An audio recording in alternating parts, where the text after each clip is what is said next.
So hello everyone, आज हम लोग एक फिजिक्स की प्रॉब्लम करने वाले फ्रॉम मैग्नेटोस्टैटिक्स। सो लाइक ये प्रॉब्लम 119 है from 200 puzzling physics problems. So like ये क्वेश्चन थोड़ा बहुत हिस्ट्री भी आपको बता रहा है। तो ये क्वेश्चन आपको क्या कह रहा है कि at the beginning of 19th century the magnetic field of wires carrying current was the focus of investigations in physics, both experiments and theoretically. A, a particular case is that of a very long wire carrying a constant current I, which has been bent into form a V shape opening at an angle to theta. According to Ampere's computations, the magnitude B of the magnetic field at point P lying outside the V but on the axis of symmetry and at a distance d from its vertex is proportional to tan theta by 2। मतलब यहाँ पे इस point P पे जो magnetic field आ रहा है at a distance d, ये total angle 2 theta है, वो h मिसप्रिंटिंग है। सो लाइक ये टोटल एंगल 2 थीटा है, तो यहाँ पे जो मैग्नेटिक फील्ड लग रहा होगा वो tan थीटा बाई 2 से प्रोपोर्शनल होगा, ये कहा। और फिर however for the same situation Biot and Savart, जिससे हमें ये मिला है law bio Savart law suggested that the magnetic field at P might be proportional to theta. In fact, they attempted to decide between two possibilities by measuring oscillation period of magnetic needle as a function of V opening angle. However, for range of theta values, the predicted differences were too small to measure. Which formula might be correct?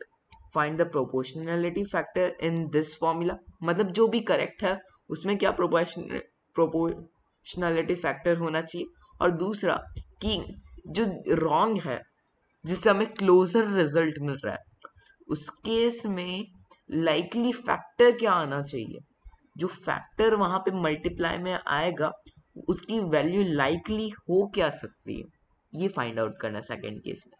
सो ये problem को अगर हमें करना है तो सबसे पहले तो हम देखते हैं कि अगर हम भी एम्पियर की तरह बेसिकली एम्पियर ने जैसे कंप्यूटेशंस किया था वैसे ही अगर हम भी कैलकुलेशन करने की कोशिश करें तो हमें क्या रिजल्ट मिलेगा। सो लाइक अगर हम इसका ये जो डायग्राम है वो मैं इधर बनाऊं तो इसका डायग्राम मैं थोड़ा जूम इन कर लेता हूँ। यस, इसका ये जो डायग्राम है वो कह रहा है इस तरीके से, एक वी शेप है जो यहाँ पे एंगल 2 थीटा बना रहा है टोटल, और इधर से ये एक्सिस ऑफ सिमेट्री कह दे हम, तो यहाँ से मैं डिस्टेंस d पे जाके एक पॉइंट p पे मैग्नेटिक फील्ड फाइंड आउट करना चाहता हूँ। ये डिस्टेंस d है और करंट इन दोनों में इस वे में I फ्लो कर रही है,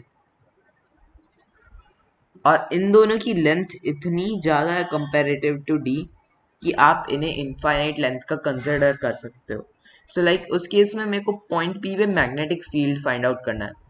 तो क्योंकि मैं एक्सपेक्ट कर रहा हूँ आपने पहले से ही ये चैप्टर पढ़ा है, तो हमें ये पता है कि मैग्नेटिक फील्ड एक, सपोज मेरे पास फाइनाइट लेंथ ऑफ वायर है और मेरे को इस पॉइंट p पे मैग्नेटिक फील्ड पता करना है जिसकी यहाँ से परपेंडिकुलर डिस्टेंस d है। ये एंगल मैं सपोज थीटा 1 बोल देता हूँ और ये एंगल हम just a second, yes, theta 2 बोल देते हैं। तो बेसिकली जो मैग्नेटिक फील्ड आता है इस वायर में जो करंट आई कैरी कर रहा है वो होगा mu 0 I upon 4 pi D multiply cos theta 1 plus sine theta, sorry sine theta 1 नहीं, कोस थीटा 2। सो लाइक ये फॉर्मूला लाइकली चेंज कर जाएगा कई केसेस में। इन दोनों एंगल्स को थीटा 1 थीटा 2 कहते हैं, मैं अभी इन दोनों को थीटा 1 थीटा 2 कह रहा हूँ, तो उस केस में ये ये होगा mu zero I upon 4 pi D cos theta 1 plus cos theta 2। अगर मैं यही केस को कंसिडर करूं और यहाँ पे भी इसी वे में फाइंड आउट करने की कोशिश करूँ ये फॉर्मूला अपने दिमाग में रखते हुए, तो मुझे ये दिखेगा कि मैं यहाँ पे ये लाइन जो है उसे आगे ऐसे कंटिन्यू कर सकता हूँ। डॉटेड से मैं दिखा रहा हूँ क्योंकि हम आगे कंटिन्यू कर रहे हैं। तो लाइक मैंने इस लाइन को आगे कंटिन्यू किया, तब तक मैं इसे सॉलिडिफाई करके ही दिखा देता हूँ, वो बेटर ऑप्शन रहेगा। सो लाइक अगर मैं देखूँ तो आगे कंटिन्यू करें तो इस वे में ये लाइन जाएगी और फिर मैं ये पॉइंट पी से इस पे परपेंडिकुलर डाल रहा हूँ, ठीक है, और बस यहीं तक मैं लाइन कंसिडर कर रहा हूँ। तो लाइक मैं क्या कर रहा हूँ कि इतना पार्ट इमेजिनरी अज्यूम कर रहा हूँ अभी के लिए। एक्चुअली में तो इतना पार्ट है ही नहीं क्योंकि यहीं तक है ये वायर, बट हम यहाँ तक का अगर एक पार्ट कंसिडर करें तो ये पूरा इनफाइनाइट लेंथ के वायर के एक एंड पॉइंट पे हमें फाइंड आउट करना है, जिस केस में थीटा 1 की वैल्यू 90 डिग्री हो जाती है और दूसरे की वैल्यू 0 डिग्री हो जाती है। सो उस केस में अगर आपको एक एंड के जस्ट आगे डिस्टेंस डी पे नहीं, वैसे इस केस में ये डिस्टेंस क्या होगी अगर आप देखो तो आपको पता चलेगा ये एंगल थीटा है तो ये एंगल भी थीटा हुआ। तो क्योंकि ये 90 डिग्री है और ये लेंथ वैसे मैं जस्ट ये डी यहाँ से हटा देता हूँ लेबल, ये लेंथ डी है तो ये बेसिकली एक परपेंडिकुलर ट्रायंगल बन गया, जिस केस में ये लेंथ अगर आप देखो तो डी साइन थीटा आएगी। तो अगर मैं देखूं तो अगर मैं ये पूरा कंसिडर करूं तो इसके कारण होगा mu zero I upon 4 pi D sine theta. लेकिन हमने इतना पार्ट यहाँ पे अज्यूम किया है, ये एक्चुअली में है नहीं। तो बेसिकली यहाँ पे ना हम लॉ ऑफ सुपरपोजिशन लगाने की कोशिश कर रहे हैं। तो उस केस में ये जो ग्रीन वाला पार्ट है वो हमने माना है, तो उसके कारण जितना है वो हम सब्ट्रैक्ट कर देना, तो रिमेनिंग ये पोर्शन के कारण मैग्नेटिक फील्ड मेरे को मिल जाएगा। सो अगर मैं उस वे में इधर करने की कोशिश करूं तो मुझे यहाँ पे पता चलेगा कि मुझे इसका रिमूव करना है। तो इसमें करंट तो आई फ्लो कर रही है, तो इसका रिमूव करना है, तो मैं सब्ट्रैक्शन में इसका लिखूंगा, वो होगा म्यू जीरो आई अपॉन, ये देखो अब मैं इसका रिमूव करने का फोकस कर रहा हूँ तो अभी भी ये तो 4 पाई डी साइन थीटा ही लिखेंगे, फिर यहाँ पे कोस 90 प्लस कोस थीटा, थीटा 1 और थीटा 2 की ये वैल्यूज रहेगी और ये टर्म हट जाएगा क्योंकि कोस 90 तो 0 होता है, तो ये सिंपली आ जाएगा यहाँ पे कोस थीटा मल्टीप्लाई में। अभी अ, अगर मैं इसे सिंप्लीफाई करने की कोशिश करूं तो mu zero I upon 4 pi D sine theta तो नीचे रहा और ये जो ऊपर टर्म बना है 1 माइनस कोस थीटा उसे मैं सिंपली लिख दे रहा हूँ 2 sine square theta by 2।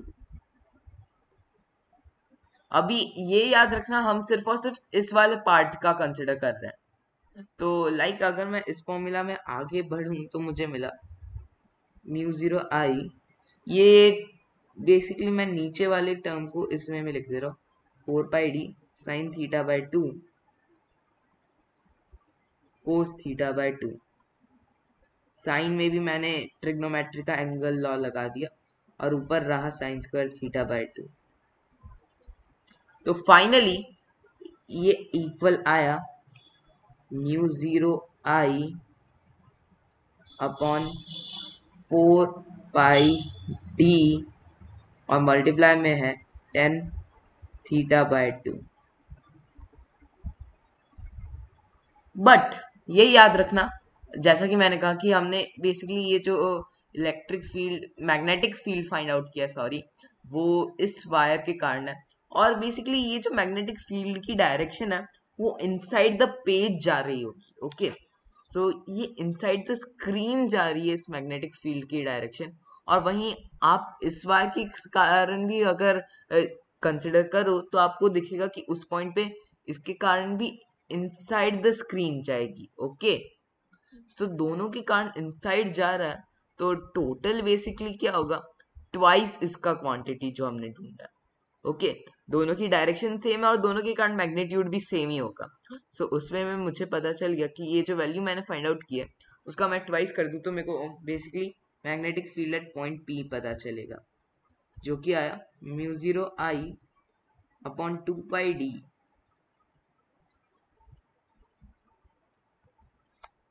tan theta by 2।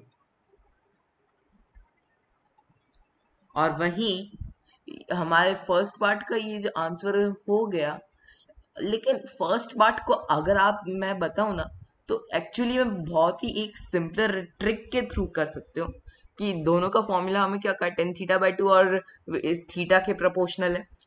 अब मैं सबसे पहले ये कंसिडर करता हूँ फॉर्मूला जिसमें tan थीटा बाय 2, अगर मैं, आप सोचो अगर हम थीटा को सेट कर दे, थीटा को अगर हम इक्वल कर दे बेसिकली 2 पाई के इक्वल नहीं, थीटा को हम पाई के इक्वल कर दे तो होगा क्या कि अब जो नया डायग्राम बनेगा उसमें थीटा को मैं पाई के इक्वल नहीं कर रहा हूँ लेकिन पाई के अप्रोच करा रहा हूँ। तो पाई से जस्ट छोटी वैल्यू के लिए मैं ये कह सकता हूँ कि यहाँ पे एक लाइन इसमें में ये फॉर्म कर रही होगी और इसमें में ये एक फॉर्म कर रही होगी, infinite. Okay, I don't know actual क्या है, लेकिन धीरे धीरे क्या होगा, वो लाइन कॉन्ट्रैक्ट कर जाएगी और फाइनली एक स्ट्रेट लाइन बन जाएगा। और अगर हम एक स्ट्रेट लाइन के स्ट्रेट इनफाइनाइट लाइन बन जाएगा और उसके जस्ट नियर में मैं एक पॉइंट लूं तो वहां पे मैग्नेटिक फील्ड क्या होना चाहिए, अप्रोचिंग टू इनफाइनाइट। अगर जस्ट वो नियर है उस पे तो वो जस्ट नियर है, उस केस में वो अप्रोच कर रहा होगा इनफाइनाइट पे। और अगर आप tan थीटा बाय 2 को कंसिडर करो और वहां पे थीटा की वैल्यू सेट करने की कोशिश करो पाई, तो आपको पता चलेगा tan पाई बाय 2 अप्रोच करता है इनफाइनाइट को। तो उस वे में हमें दिख रहा है कि एम्पियर का फॉर्मूला करेक्ट लग रहा है। और वहीं उसका फॉर्मूला हम देखें जिसमें थीटा प्रोपोर्शनलिटी रखा है उसने थ्रू एक्सपेरिमेंट्स, तो उस केस में हम सोचेंगे तो थीटा को अगर आप पाई बाय 2 भी रख दो तो पाई भी रख दो तो आपको क्या लगेगा कि बेसिकली वो एक फाइनाइट नंबर ही तो आने वाला है, बहुत ही आर्बिटरीली लार्ज नंबर नहीं आ सकता। सो इधर से ये क्लेवर ट्रिक के थ्रू आपको ये पता चल जाएगा। फिर वहीं अगर आपको बेसिकली ये फाइंड आउट करना है कि वो टर्म क्या है जो मल्टीप्लाई में है उसके, तो उस वक्त पे बेसिकली वो जो टाइम था उस केस में हमें ये पता है कि जब एक स्ट्रेट लाइन होती है, एक कंप्लीटली स्ट्रेट लाइन है, तो उससे डिस्टेंस डी पे जो मैग्नेटिक फील्ड होता है वो म्यू जीरो आई अपन 2πd के इक्वल होता है।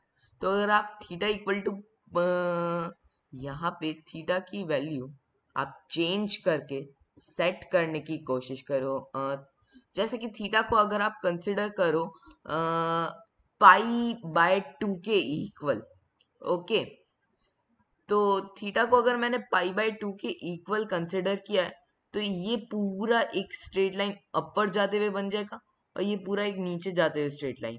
तो फाइनली ये पूरी इस वे में स्ट्रेट लाइन बन जाएगी।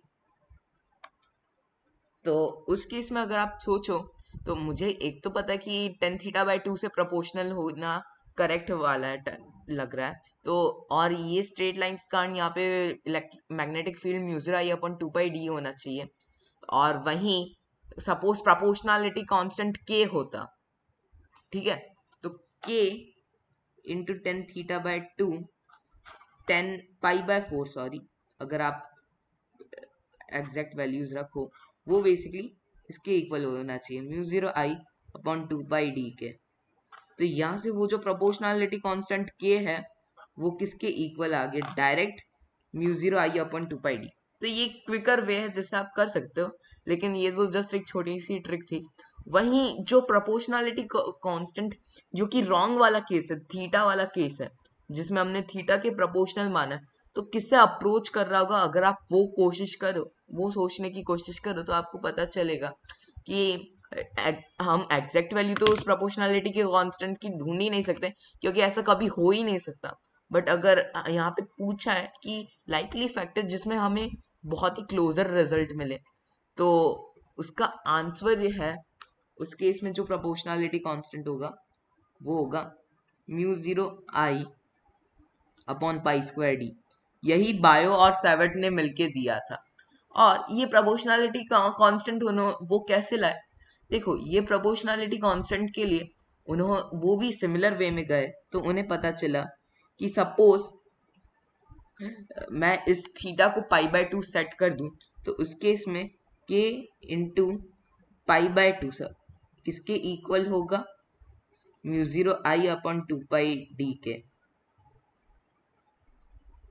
तो उस केस में मुझे दिख गया कि के किसके इक्वल है? Mu zero I upon pi square D. ये रॉन्ग है, बट बेसिकली क्लोजर रिजल्ट इससे हमें मिलेगा। ओके, सो बायो और सेवेट ने इसी के बेसिस पे स्टार्टिंग में अपनी जर्नी स्टार्ट की थी, और लेटर उन्हें एक्सपेरिमेंट से ये रियलाइज भी हो गया कि अगर मैं थीटा को बेसिकली पाई सेट कर दूं, तो उस केस में फॉर्मूला उनका वर्क नहीं कर रहा है। सो आई होप आपको ये सोल्यूशन इंटरेस्टिंग लगा होगा। वैसे इसमें कुछ खास था नहीं इस वीडियो में। आई होप आपको ये वीडियो अच्छा लगा होगा। Okay, bye everyone.